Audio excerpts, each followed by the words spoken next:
अथ पंचचत्वारिंशोऽध्यायः 45वां अध्याय। अंधकासुर का शिव की सेना के साथ युद्ध। सनत कुमार बोले, हे व्यास, तदनंतर मदिरा पान कर नेत्रों को घुमाता हुआ मदमत्त गज के समान गति वाला तथा श्रेष्ठ वीरों के साथ चलने वाला वह प्रचंड वीर बहुत सी सेना से युक्त हो वहां गया।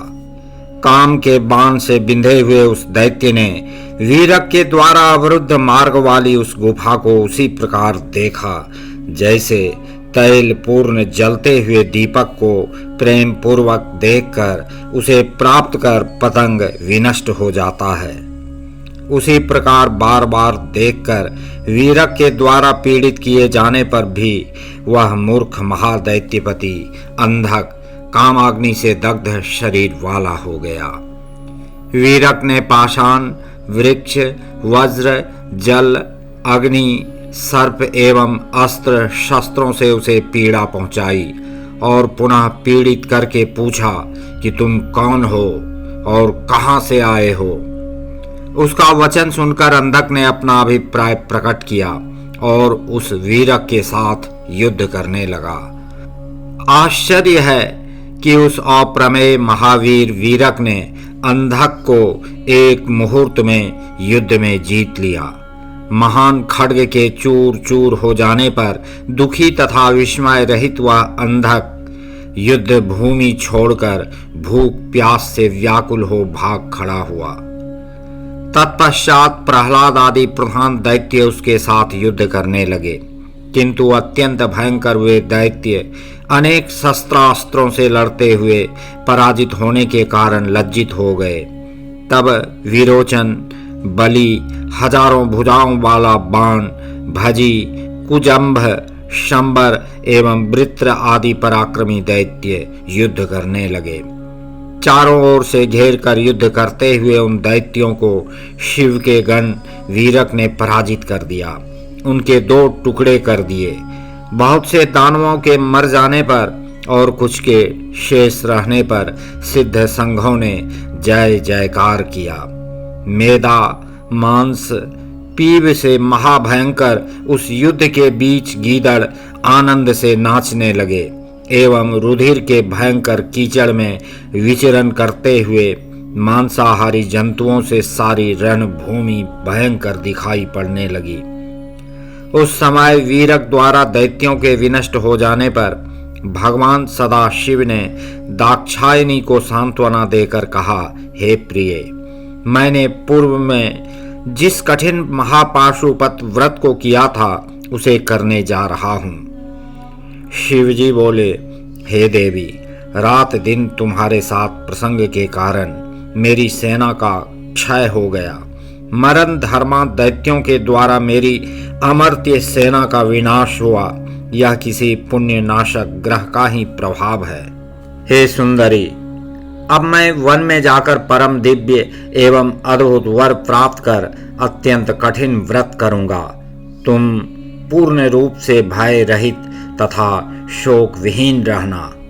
सनत कुमार बोले, इतना वचन कहकर अत्यंत तेजस्वी महात्मा शंकर अपने श्रृंगी का धीरे से शब्द करके अत्यंत घोर पुण्यतम वन में जाकर पाशुपत व्रत का अनुष्ठान करने लगे। जिस व्रत को देवता एवं दानव भी करने में समर्थ नहीं हैं, उसे उन्होंने 1000 वर्ष पर्यंत किया।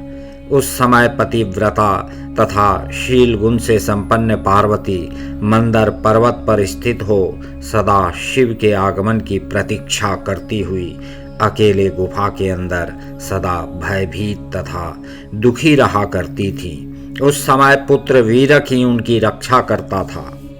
इसके बाद वरदान से उन्मत्त तथा कामदेव के बाणों से धैर्य रहित वह दैत्य बड़ी शीघ्रता से प्रहलाद आदि दैत्यों के साथ उस गुफा के पास आ गया। उसने भोजन, पान एवं निद्रा का परित्याग कर कुपित हो अपने सैनिकों को साथ लेकर 505 रात दिन वीरक के साथ अत्यंत अद्भुत युद्ध किया। खड्ग, बर्छी, भिंदीपाल, गदा, भुषुंडी, अर्धचंद्रमा के समान वितस्ती मात्र तथा कछुए के समान मुख वाले प्रकाशमान बाणों, तीक्ष्ण त्रिशूलों, परशु, तोमर, मुदगर, खड्ग, गोले, पर्वत, वृक्ष तथा दिव्यास्त्रों से उस वीरक ने दैत्यों के साथ युद्ध किया। दैत्यों द्वारा चलाए गए उन शस्त्रों से गुफा के द्वार बंद हो गए। कहीं लेश मात्र भी प्रकाश नहीं रहा। वीरक भी शस्त्रों की चोट से आहत होकर गुफा के द्वार पर मूर्छित होकर गिर पड़ा। सभी दैत्यों से तथा उनके अस्त्रों से मुहूर्त मात्र के लिए वीरक को आच्छादित देखकर तथा यह देखकर कि यह भयंकर दैत्यों को हटा नहीं पा रहा है, गुफा में स्थित देवी ने भय पूर्वक सखियों के साथ ब्रह्मा, विष्णु तथा समस्त गणों की सेना का स्मरण किया। उनके स्मरण मात्र से ही ब्रह्मा, भगवान विष्णु तथा इंद्र सभी सैनिकों के साथ स्त्री रूप धारण कर वहां आ गए। स्त्री बनकर वे देवता, मुनि, महात्मा, सिद्ध, नाग तथा गुह्यक पर्वतराज की पुत्री की गुफा के भीतर प्रविष्ट हुए।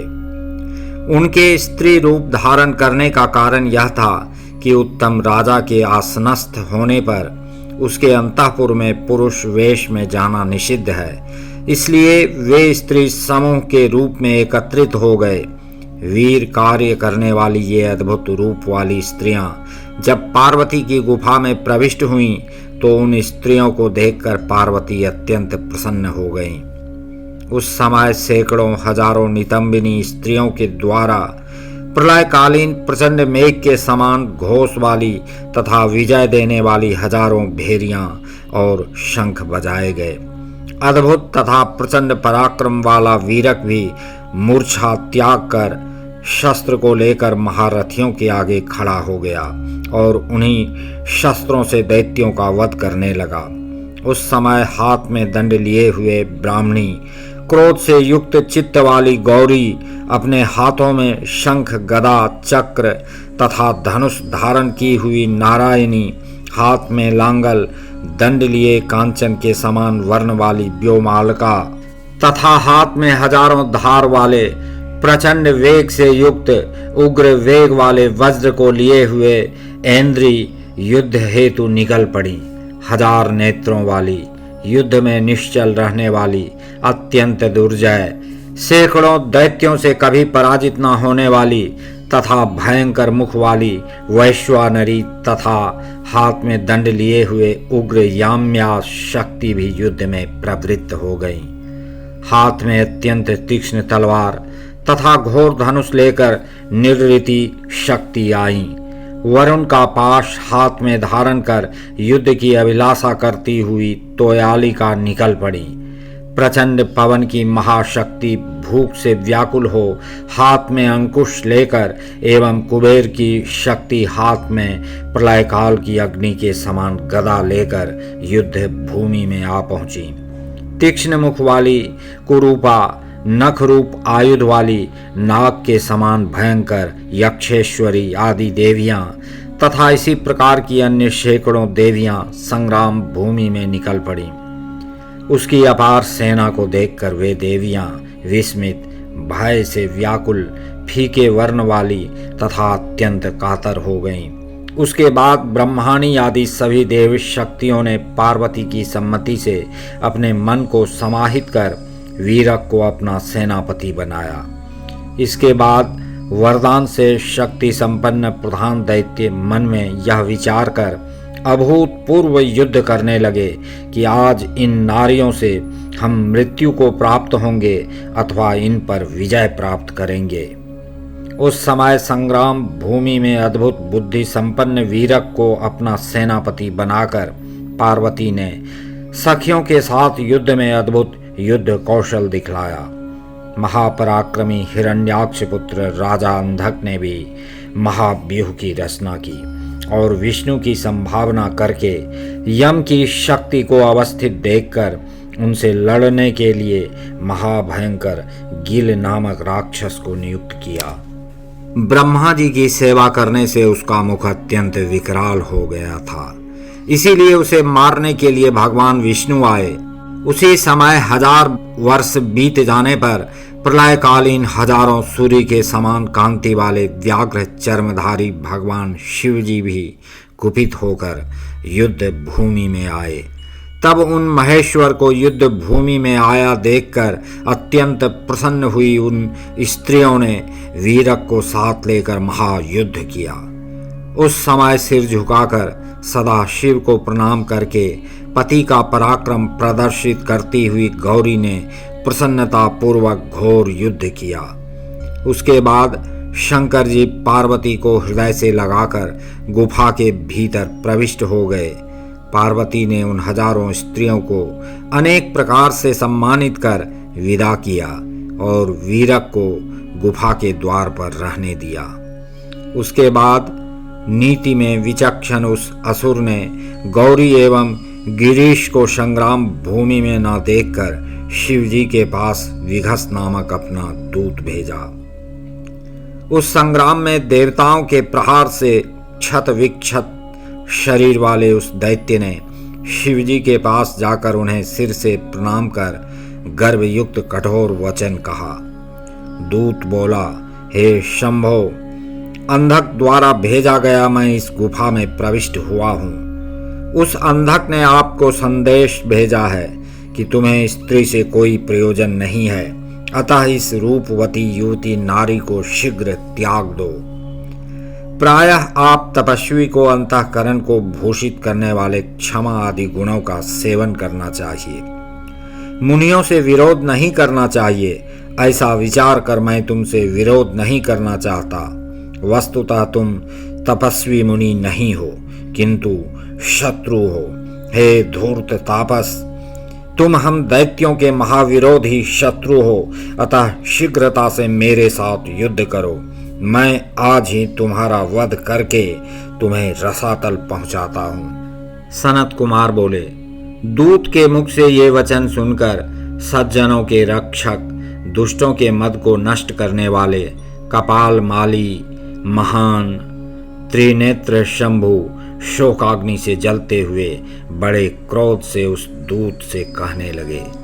शिवजी बोले, हे दूत, तुमने जो बात कही है वह बड़ी कठोर है। अब तुम शीघ्र चले जाओ और उससे कहो, यदि तुम बलवान हो तो शीघ्र आकर मेरे साथ बलपूर्वक युद्ध करो। इस पृथ्वी पर जो अशक्त है उसे मनोहर स्त्री तथा धन से क्या प्रयोजन। बल से मत्त दैत्य आ जाएं, मैंने यह निश्चय किया है। अशक्त पुरुष तो शरीर यात्रा में भी असमर्थ हैं, अतः उनके लिए जो विहित हो उसे करें और मुझे भी जो करना है उसे मैं करूँगा, इसमें संदेह नहीं है।